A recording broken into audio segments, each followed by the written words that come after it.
We're going now into a conversation with three amazing people on leveling in the rural development social sector.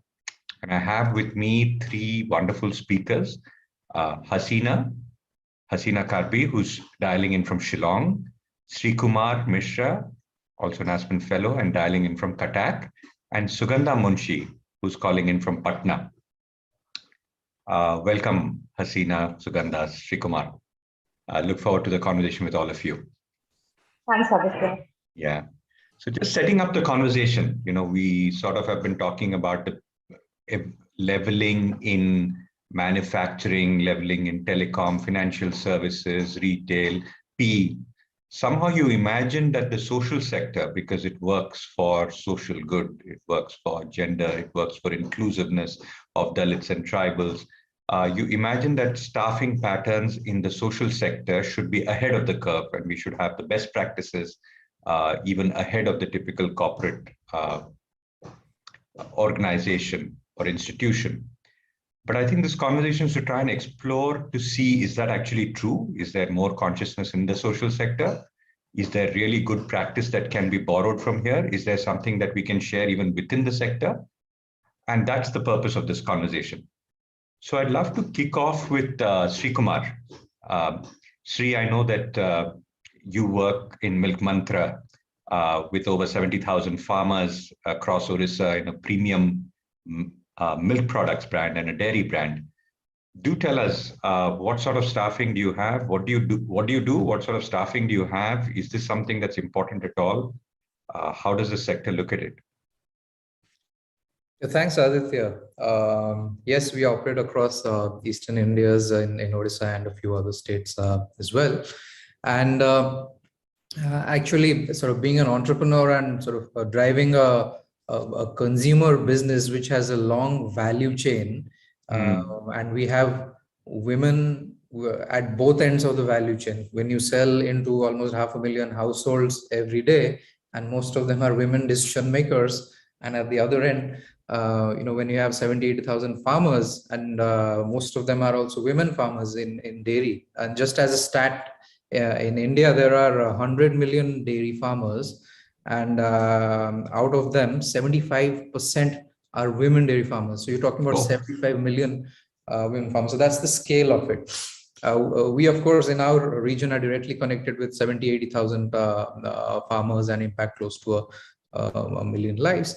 But I think the larger point is about gender equity being really one of the top three agenda points across sectors. It's irrespective of whether you're in the in the entrepreneurial sector, in business, with private equity or the social. It has to be one of the key points. So from that perspective, we looked at it, I think, on two dimensions, which I believe are kind of generic in some sense. So one is that as far as rural is concerned, many times the women don't come forward, though they are actually really the ones who are the productive participants. And so their transparency, communication, process, and using technology to really connect directly with the women participants, I think really our learning has been that it really encourages women to step forward and be much more comfortable in stepping forward and interacting in economic activities on the front foot. Okay, I think that's something that we really saw. If we did not have processes, transparency, and the ability to connect directly, whichever way, using process or technology, I think that would not have happened in our case. That was a clear sort of learning. The other thing we realized, as a FMCG consumer business, to strike in the workforce. So one is all the supplier base, the other is the workforce internally. To strike a kind of a numeric parity in to achieve gender equality or equity and to try and achieve it in a short period of time is actually difficult. So how do you address that? So it needs long-term sort of thinking about it, really building this culture into the DNA of the company. But we looked at it through a different lens. We said in FMCG, in distribution, we tend to look at, for example, numeric distribution and weighted distribution. Numeric is, you get to as many. Weighted is when you have throughput through a more sort of weighty channel, so that even if it is fewer numbers, but your throughput is higher. So in that sense, we said, if we can't achieve in the sort of near medium term numeric parity, we need to have weighted parity in terms of having the board, the senior management, sort of, and then the middle management, as much representation in terms from women to have build that gender equity. I think that was an important learning which we have consciously done. And I think in many cases we've seen where normally we all tend to think that we are all sensitive, but men do get blindsided, and having women in these roles definitely sort of helps. And also when you have women in these decision making roles, I think there is a sense of paying it forward as well in a much more meaningful way, and that builds that cycle to percolate. So I think those are two important learnings and or sort of experiences in how we felt these need to be ingrained in the DNA of how we work as a purpose-driven company and really build into the fabric of our purpose. That's really exciting, Sri. I'd love to dive deeper into what you mean by transparency, technology, and process, but maybe we'll come back to you in the second round for understanding a little bit more on the process, but very practical suggestions. Look in the long term, not just in the short term. Look at weighted distribution, not just normal distribution, and look at transparency, technology, and process. Very interesting. I'd love to bring in Sugandha now. Sugandha, thank you for joining this conversation. I know you work with women farmers as part of the International Rice Research Institute based out of the India office of the Institute. And since disproportionately the farming workforce is increasingly becoming more women than even men, therefore you'll end up working with the self-help groups over there within the farming community. So I know that farming communities are becoming women-based, but are the nonprofits which are serving farming communities also becoming women-based? So yeah, you're right, Aditya. Now there we see the feminization of agriculture in India, or not only in India, but across the globe. If you see, there's increasing feminization because of various reasons. If I talk particularly about India, then the migration is one of the important factors. And yes, when I see organization working, so when I talk about my organization, like International Rice Research Institute, so we work across 17 countries in the globe, in South Asia, Southeast Asia, and also Africa. So when I see my organizational staffing, because we work directly with farmers, we have 40% who are women. And we are very, very conscious and aware about it. You need to have women at the serving level, the one who gives service. So for example, it is all about walking the talk. When you go to the government, when you go to the stakeholders, and you go to the farmers, talking about, hey, you should have women farmers empowerment. The question arises, are you sensitive enough? So as far as the organization I work with, we say, yes, we are very, very conscious about it. And talking about the stakeholders, so my experience of last 1 decade, Aditya, talks about that, yes, there is an increasing awareness about it. There is an increasing awareness about the gender parity at the organizational level. So whether it is the development sector, whether it is the NGOs, or even I would talk about the private sector, which has started working with the farmers community. You have a lot of ITC and CSR, of ITC or the IFCO, which has started working with the farmers. So in that way, there is a trend, increasing trend, but of course, it's never a complete picture. It's never a complete picture in the sense that just having women at the leadership position or just having women staffing does not actually mean gender parity. So if you ask me right now at this position, I would say yes, there is a development. There are increasing number of women, staffing and sensitive approach which have started in organization. But now the question is about, once they are in the position, do they have decision-making power? So this is what I would say the juggling point where the development sector is need to reflect upon right now. Over to you, Aditya. Yeah. Thank you. Yes, Sugandha. Thank you for sharing. So it's not just about the numbers here. Srikumar added an angle of, weighted distribution, which is, are they in senior positions? You're adding an even bigger angle, which is, are they actually allowed to take decisions? Are they in decision-making positions? Or are we, even when they're in a room of 8 people, even if they're 40%, are still 80% of the decisions being taken by men? It's a very nuanced angle to this whole thing. Love to delve deeper into how you're promoting to ensure that women are doing that. But we'll just bring Hasina into the conversation. Hasina is calling in from Shillong, is founder of the Impulse Network, working with over 70,000 women across the Northeast from different tribal communities. Started off to prevent human trafficking, but has now evolved into a world-famous Meghalaya model for how to actually prevent this sort of trafficking of women.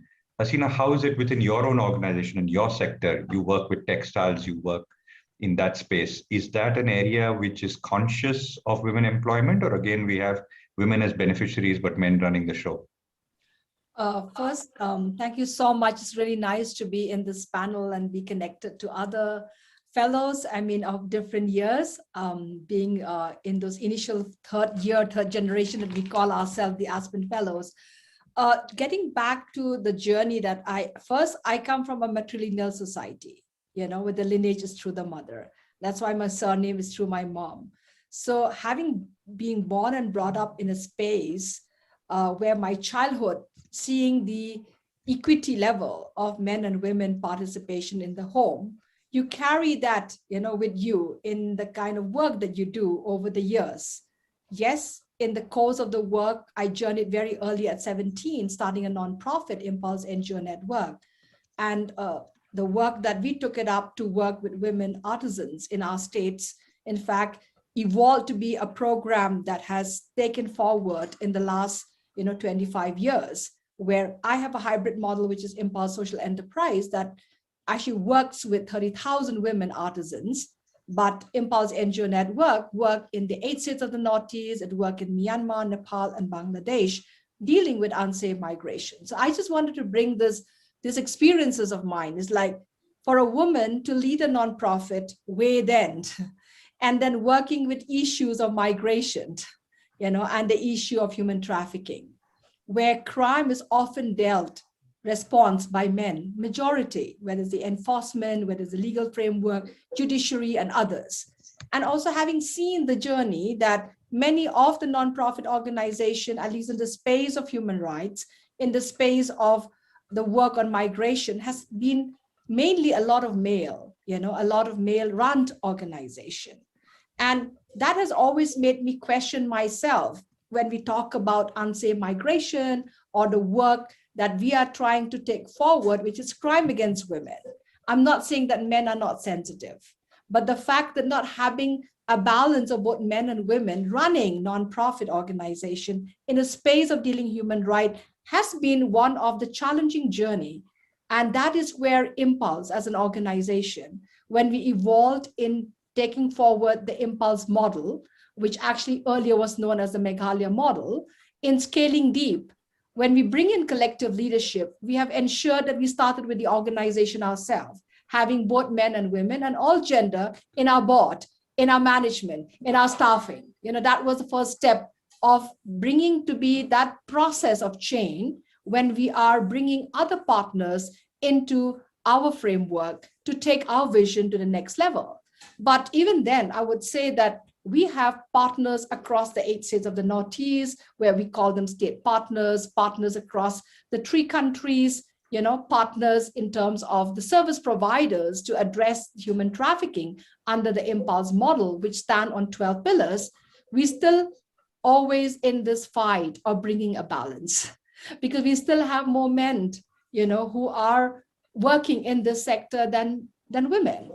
When I use that word, we have a lot of women working, no doubt about it, but in decision-making, level, that is where the process of human rights spaces that is seen and is continue to be a challenge in the course of the work that I do. But taking the learning lessons of our own organization and, looking at our own experiences, we have tried to bring this balance, and not just men and women, but all gender in the space that we work, at least in the last 32 years of my journey.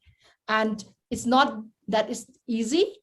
It's still a journey of ensuring that when women take up leadership role in institution like nonprofit, the moment they have a family, they back off from those decision-making powers and stay back home, because working with rights and human rights issues, right, evolve you to get out of the house and doing things which are more challenging. So that is where we try to evolve in making the space an easier space for women, that you can still have family, but you can still lead human rights organizations. Yeah. That has been one of the focus of the work.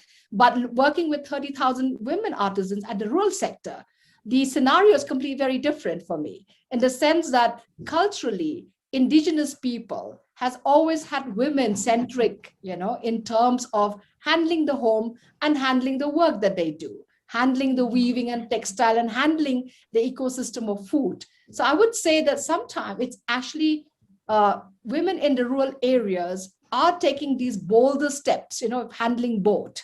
And that's the way we have tried to bring these two experiences in the work that we have been doing over the years, evolving the factor that women who are weaving in the ecosystem to prevent unsafe migration, are just not weaving to bring supplement income. That's very important for us, the way we work with Impulse Empower. It is, an income which is actually complementing. So we focus on complementing income, not income which is just substituting a little bit of the family requirement. And we have managed to succeed that with Impulse Empower, because we've had a very gender balance of male and women, participating in the ecosystem, where women are weaving, but the men are also taking care of the family in the rural setting. The farm is together. So that has been one of our success journey, that it evolved from the rural sector of our work, but it has evolving into more of a gender equity level, that it come naturally, maybe because they belong to the Eastern Himalayan and they're all indigenous population. And that is very much a natural process. So I think I'll open with that and we'll get on into more discussions. Thank you very much for sharing that example. It's very interesting that all three of you are from the east of India. I didn't realize that earlier. I was just wondering, maybe it would make sense to break this conversation down into three parts. The question that's coming to my mind, for example, is at a board level first, right? Srikumar, you sort of introduced this idea of a weighted parity. Board level, at least getting equity should, leveling off at the board should be, suppose we look at board, senior management, and finally sort of workforce. At the board level, considering its part-time roles, probably 20, 30 hours a year, not more than that, shouldn't it be possible to get parity literally overnight? Isn't that something we can set and achieve in 22, 23? What is the constraint to making that happen? You want me to respond to that? Yeah, I'm just wondering, as a sector, can't we set some aggressive goals? I'm asking anyone on this. Okay.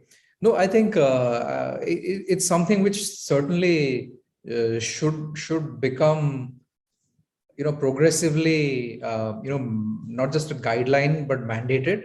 And you're absolutely right. It's something that can work. Or it's just the composition of the company's sort of, or any organization's holding structure, which is then reflected on the board. That's how boards get, composed, right? So the women's representation has to come from there. So the investor is a man, then exactly. From there the representation is coming. That's right. But I think India has been very progressive in that sense, at least in terms of sort of mandating that every board has to have one woman. At least it's a start.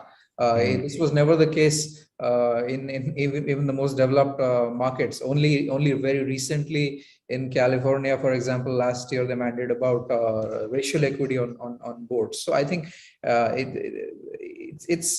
we have to move towards that, and I think it has to be made it has to be a sort of an intersection of both regulation and enlightened sort of leadership, which needs to work together to reform boards much more aggressively, I think.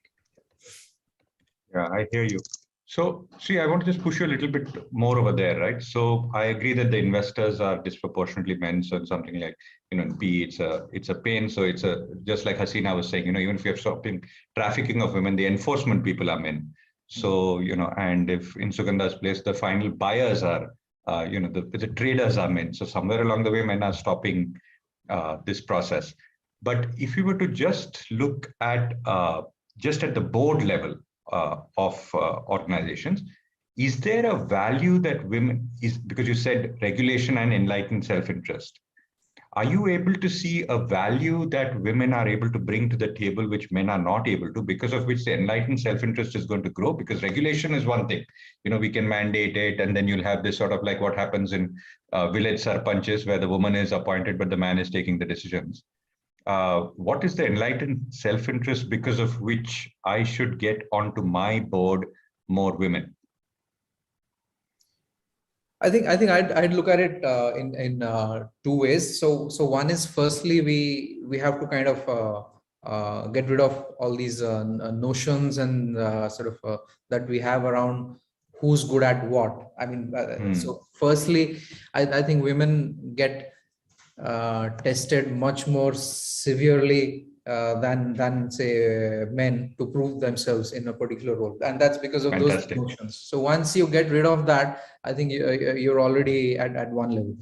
I think the other one, the other lens that I would look at it is definitely in my experience. For example, in my board we have it's a 7-member board. We have 2 women, and the perspectives that emerge are different. Okay, and it could be something around about the brand. It could be something around governance. It could be something around having a much more sensitive lens to people management, for example, or for the matter, sort of bringing the quality of financial numbers more, rather than just being hard-nosed about the quantitative aspect of financial numbers. So all of those things, I think your board actually does function better because of this. Even irrespective of the mandating, you're actually saying your board will be more balanced because of this. Definitely, I firmly think decision making is just better quality. Yeah. Thank you for that. Sugandha, I know I've had a conversation with you before, and you work with a lot with self-help groups. So I want to speak on the leadership level, right? How do you get women into leadership levels? It's one thing to get at the board level, but very often we have, all field level workers. Like health is one area which irritates me enormously, because you have 100,000 ASHA workers, which are women. And they all report into disproportionately men at the, at the final senior level, at the district level, the chief medical officer, 90% of the time will be a man. So what is the constraint to getting leadership into decision-making positions? Because you also raised that issue. It's not just about the numbers, it's about whether they are coming into decision positions. Yeah, thank you for this question, Aditya. So basically, when I see this question, and when Sri was also speaking, I see it as a wholesome structure. So the board, the senior management, or the grassroots level, let's talk about the development sector. So we have a board, we have mid-career professionals, we have young professionals, and then you have the people with whom you work, whether it is health, agriculture, or education. Now the question arises that when we talk about women in the leadership position, first of all, it is not only restricted at the board level, as we all are on the same page on that.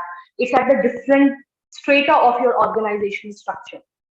Now, when I talk about the self-help group and what we said about the ASHA worker or the self-help group members, reporting to men, what? I have a different experience. To be gender sensitive, you need not to be a woman.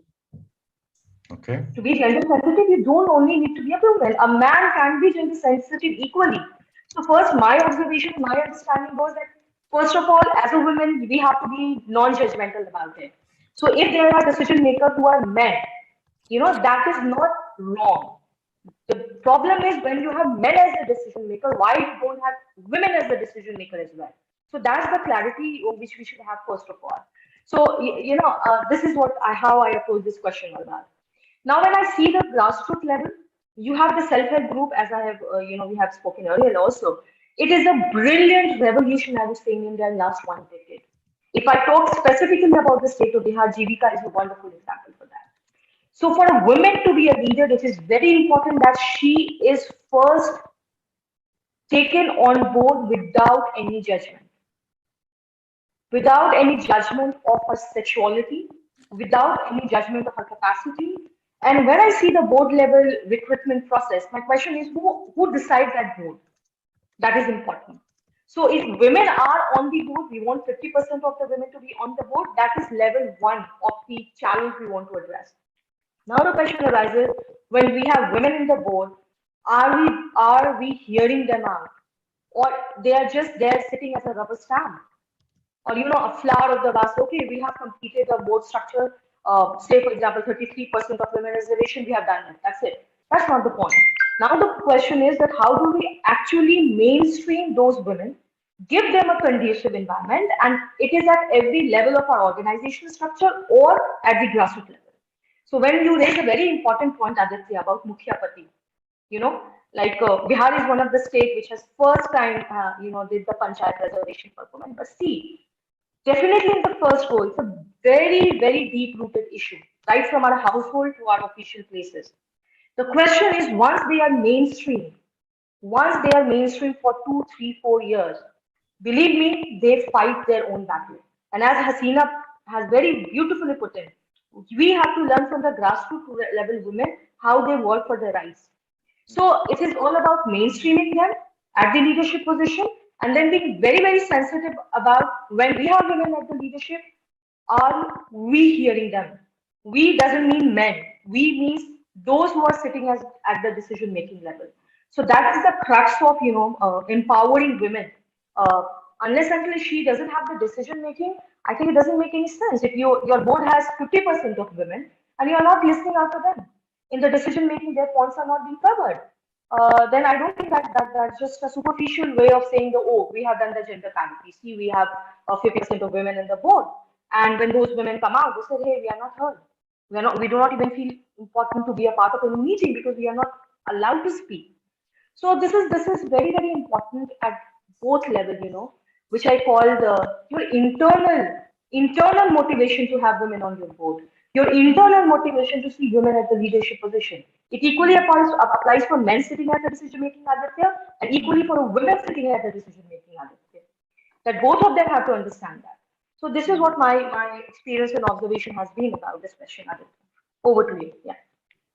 Thank you so much, Sugandha. You're really breaking a lot of, I used to think of it really rather simplistically, saying just make sure there are 50% women there. But I think you've broken two things. One is a man can also be sensitive and see what sort of decision she's taking. Don't just be negative against the man. And two, if there are women, make sure that women and men are able to listen to them. So this is bringing an additional dimension of complexity or simplicity, depending on how we look at it, into these sort of conversations, not just the numericization of these sort of statistics. I'd love to come back to hear more from you on what is the processes you do to make sure there's more listening? What is the processes that you do to make sure men are more sensitive or as sensitive about these issues? But I'd love to go a little bit more into Hasina.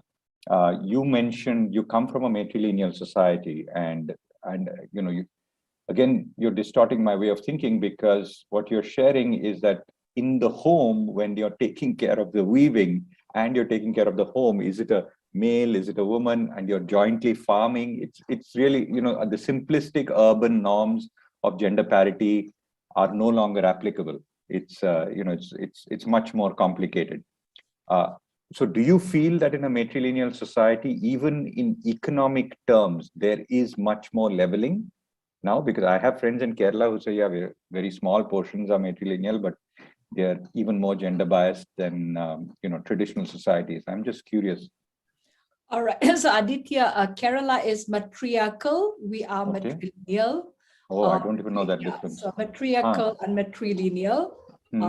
The difference is that we still have the maternal uncle as a very important person in a lot of decision making of the family. That is the society that I come in, which is from Meghalaya. Coming back to that, what I'm trying to say is when we talk about being gendered, to me, it means that we have, we don't segregate ourselves, in the roles that we play, whether it's at home, whether it's at the office, whether it's outside, whether it's education. I grew up like that.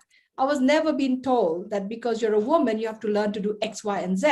And my brother had to do X, Y, and Z. We were told, we all, in my family, I'll just give my own example, if in a matrilineal, we all cook, we all clean, brother, sister, we do everything. We have made our own decision, right? So that's what I meant being gendered, right? Being equity. When you grow up in that equity level, you come out of your home to work in other spaces, which is again, different states in the Northeast, which is not matrilineal at all, but they are belonging to various tribes who I'm working with. They belong to various tribes, varying ethnicity of tribes, but they are indigenous population, where they have one thing in common, similarities of the role of men and women, which I've just mentioned in the first part, right? Which come naturally. So when things come naturally, you're not fighting for equality. That's the beauty of it, right? You're not fighting for it. It just comes naturally. But when we bring economic as an addition of growth processes, you give women the decision-making power much more higher in the whole process of a family. Now, when I talk, they're weaving because that's the skill sets that they are born with. I would say, like they grow up with traditionally. If that is taken to the next level, which we are doing it, it's actually bringing value to an economic, which make them stronger in decision-making powers at different levels. But at the same time, they live in an ecosystem of food security, farming, agroforestry, and all of it, right? Which men is also very much involved in it. So seeing this coexistence, co-creating the value of equity, and if you are bringing in that level of upgrading, they go to the level of a management, because we have a lot of our master artisans coming into our board, right? Bringing that power of learning and cultural practices. So that's where I'm trying to bring the differentiation. But coming in the urban context, where we often have this debate of how many women and how many men and how much, so I brought that part, that being a woman who work in an issue of migration and, where law enforcement are mostly male, that's a reality of India. That's a reality of many parts of the world. But I'm not saying that sensitivity is not there with men, but I'm talking about having a balance. It brings in a better, response to sensitive issue as violence, because there are two lenses of dealing violence against women and situation. So you have sensitive men on sitting out there, but you also have unsensitive women. I've dealt with unsensitive women sitting at those, making decision on crime much, much more difficult, right? So it's a question of bringing a balance. So equity is about balance for me in the course of the work in my last 32 years. But coming back to how do we bring this as more of, a revolution of the equity level, where we don't have to ask for equality. It's like there, right? Yeah. It's about practicing. It's about adopting. So for me, in an organization, which is a nonprofit, because innovation, Impulse model is an innovation. My entire journey of 25 years, I feel women scale more deeper in innovation than men. Men prefer to franchise every innovation, but in the scaling, all my scaling out effort in all the multiple states and multiple countries, being from a woman-centric, I see the value of scaling deep on innovation. But when we have men in our journey of how we co-create things, they bring in the franchisee model. It's like numbers quicker. We get the work done faster. But when it comes to women, it's like, although you grow, you go deep into an issue, which is very, very important in the way we, make things happen. I think Sugandha will agree with me, even the self-help group motive, right? Women go more deeper in seeing how valuable it would be, how things. So when you balance these two together, you have, a growth, which is much more multiple fold. That's what Fantastic. I think being ungendered is to me, because that's where we're trying to do. It's not about having more women here or thing, but having a balance all the time, where there's a top level, learning from the ground to the top to the ground. Bringing this conversation is also making the environment much more easier, not where women say, I have to fight for my gender equality. It's like, it's a natural process that really complements the process of leadership. So that's where my journey has been. Thank you. Yeah. So we're going to open it out in the next 5 minutes for questions from the audience. So please do tee up your questions, put them on the chat or feel free to begin asking them.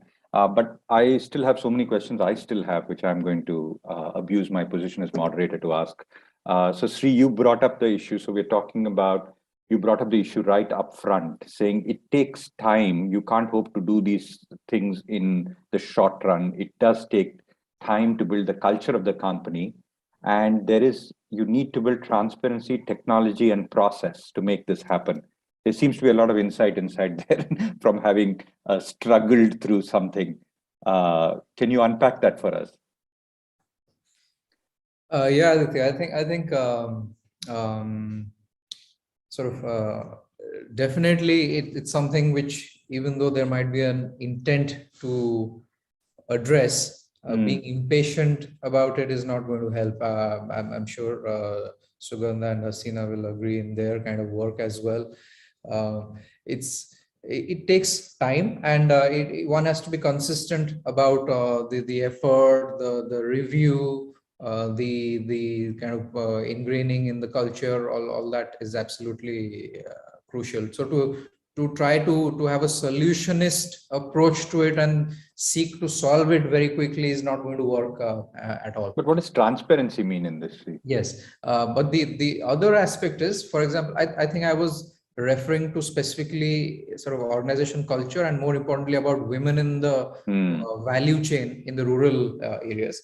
So for women who actually do the work in the value chain, we take a supply chain. We have an ethical milk sourcing program, for example, where all these farmers are connected. Unless the interaction is transparent with at the other end of how the people on the ground, how the process is open, if it becomes fraught with friction, and if the quality of that interaction is something which is seen to be confrontational or manipulative, so all of that kind of leads to women stepping back and not stepping forward and then just take a back end role. So I think that's what we realized over time as we moved on from process to building a tech stack. Actually, we realized that the more this happens, more the women farmers are more willing to are happy and comfortable to engage directly. So I think that in that sense, transparency, technology, process are very crucial. So the more open it is, you at least believe that the system will be fair.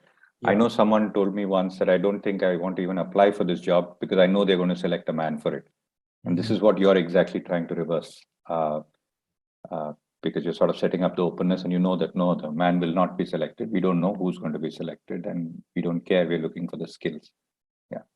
Sugandha, you mentioned something very beautiful in the last time, saying that we need to learn from the grassroots women and the SHG movement. I'm a major fan of the SHG movement and from grassroots women. Could you just unpack that a little bit for us? What do you mean we need to learn from how those women are doing? What are they doing that's unusual that we can learn from? So when I see the SHG movement in India and the women working, I work closely with them. It is all about the trust building which they have in their group. That's the key. And that's the beautiful thing which we have to learn. You know, the trust, empathy, and never saying no. Because of my so-called patriarchal issues, I will stop somewhere.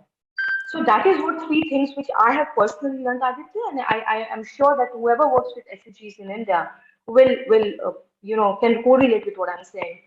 And also, what is important and beautifully with those women with our women, I would say, is that they have a risk-taking capacity. It's very beautiful. See, it's the problems in India as far as gender is concerned, and Hasina is there, and you can see it's subjective. So if you come to Eastern India, the problem is much more subjective than the Northern India or the South India, right? Or the Western part of the country. So see, the problem is subjective, the solution will be subjective. So you have to be flexible. And this flexibility is what you learn from the self-help group. You also learn from the self-help group is how to learn, agree not to agree. And also agree how to disagree. So that's very, very beautiful. Conflict resolution. Women have. And there is one voice.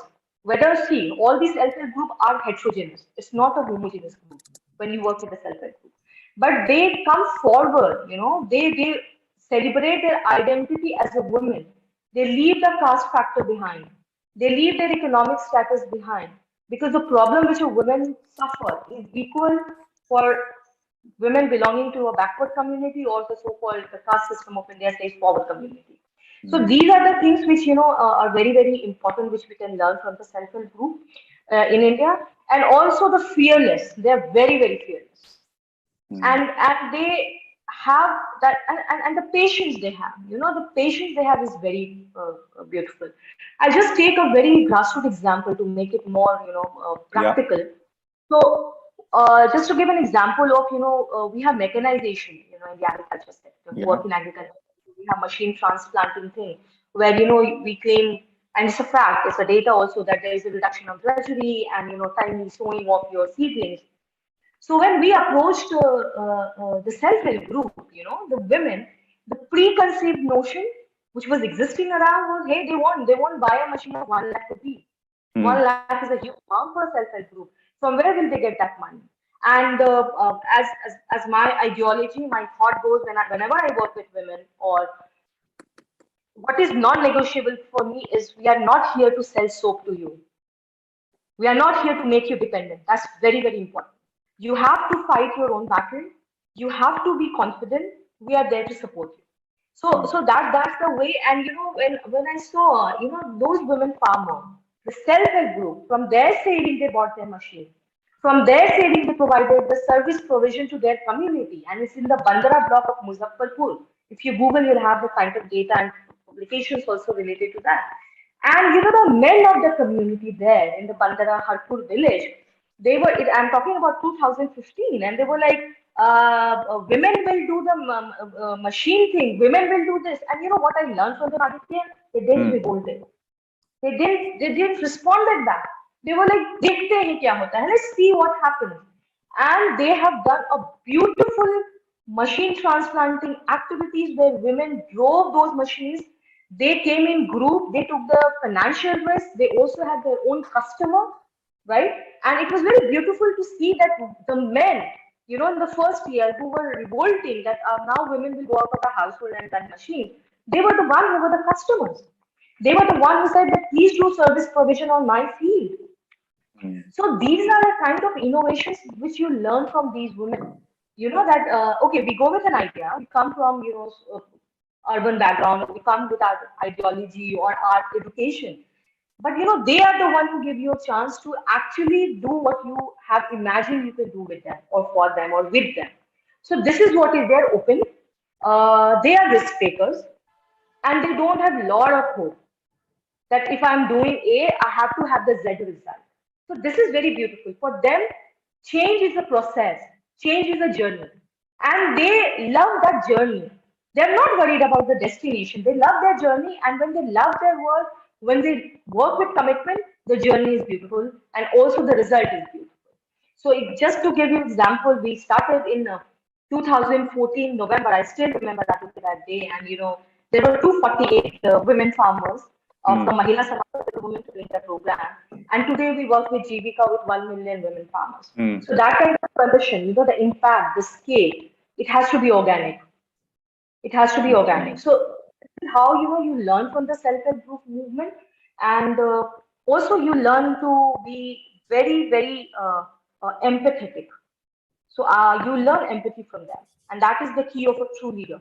So whether you are at a managerial position or as a CEO, you need to be empathetic. So this is what is the learning from the SHG in India, I would say. So really SHGs, I mean, I used to think of SHGs as a distribution channel, but you're really saying that it's almost a leadership incubator, because all the topics you're talking about, developing empathy, developing trust, developing conflict resolution skills, developing risk-taking skills, enjoying the journey. I mean, these are all very high-end skills, actually. They're learning at a very, on a mass level, and then they're federating that as well. So you can see a lot of grassroots leadership actually being built over there. Yeah.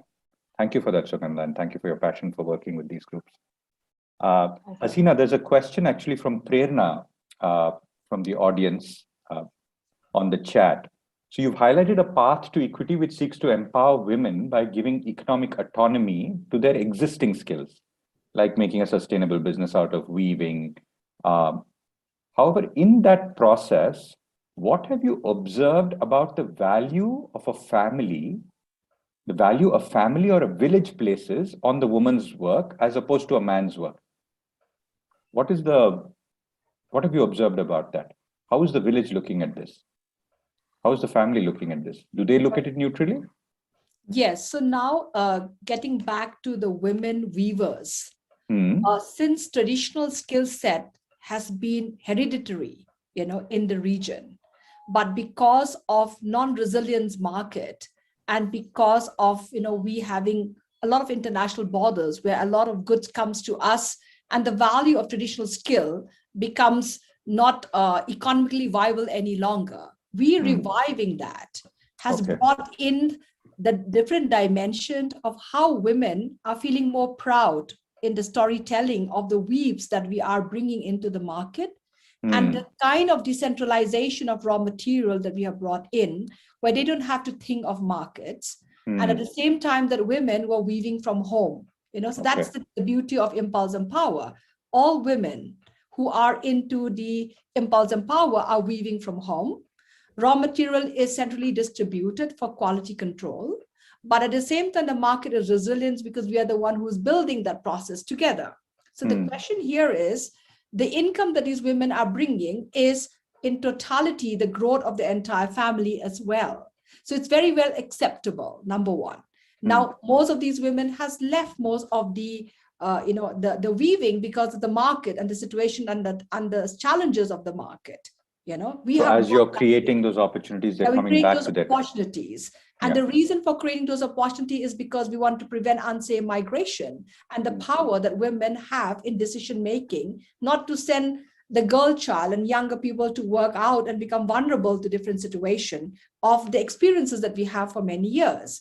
But the other part is when we are co-creating the whole ecosystem of food right now in terms of multiple cropping and agroforestry, it is actually bringing the totality of both men and women in the whole participation, which is again being strengthened. So that is the difference of how we have seen the acceptance. So and the acceptance is multiplying. So there's a follow-up question, right? So while this is happening, while the woman's weave is coming back, right, her traditional thing which she had to drop, while she's getting more income, how is the village looking at this? Are they looking at this? Sugandha gave a beautiful example of, men said, let's see what they can do, and sort of stayed away. Is that what men are doing? Are they getting jealous? Are they getting territorial? Are they then snatching those businesses? What is happening? How does it affect the social fabric?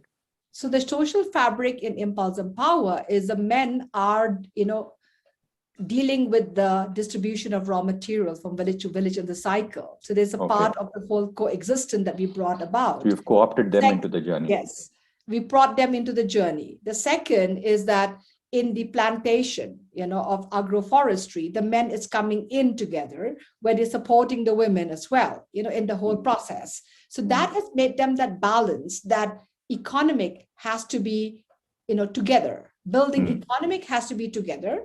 And we succeeded to have that in 14 years, and it's multiplying. It's scaling out to Nepal and Bangladesh, as well as to Myanmar, of course, with the challenge right now. We have all the displaced women in the camps in the Northeast right now doing the same thing in the whole ecosystem, because that's the work we are working with displacement at the moment in all the imaginary lines of the 3 states of the Northeast. So that is where you develop, that if together they can, bridge a kind of a responsibility of both roles and skill sets.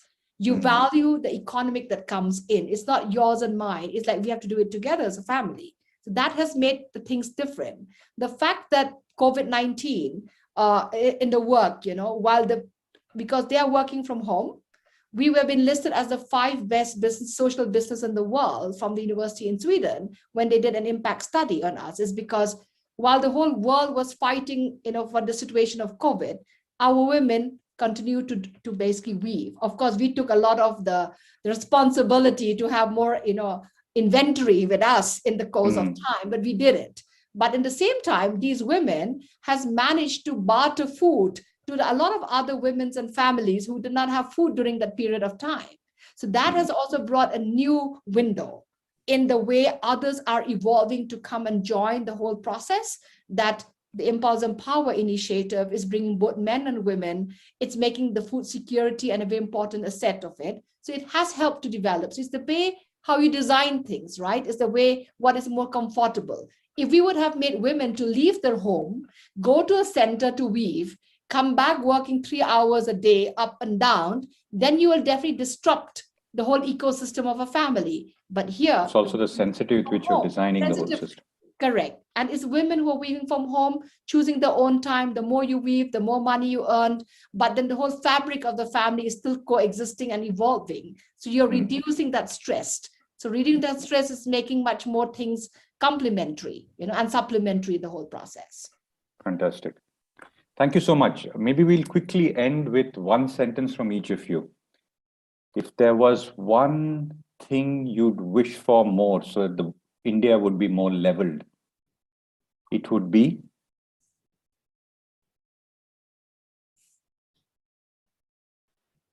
Should I come in, Aditya? Yes, Sugandha. I'm sure you have this answer in the back pocket. So for me, it's like walk the talk. Fantastic. At every level, whether it's government, non-government, profit, whichever sector at your So stop talking and start walking. Walk the talk. Okay. Yeah. Sri? Hasina, go ahead. I'd say, decentralizing prosperity on a gender lens. Fantastic. Hasina? For me, I'll say we have to remove capitalism and engage women, being able to press technology button from their villages and selling their products. That's and your then magic we wand. have to have the centralized e-commerce side, let every woman have that platform and make that ecosystem, and that will be the power of economics. Thank you so much. Thank you for a really wonderful conversation. I really enjoyed. I learned a lot. I had to challenge several norms. I also think I'm very sensitive, but every time you get into a conversation like this, you realize how much more there is in our journey. Thank you very much.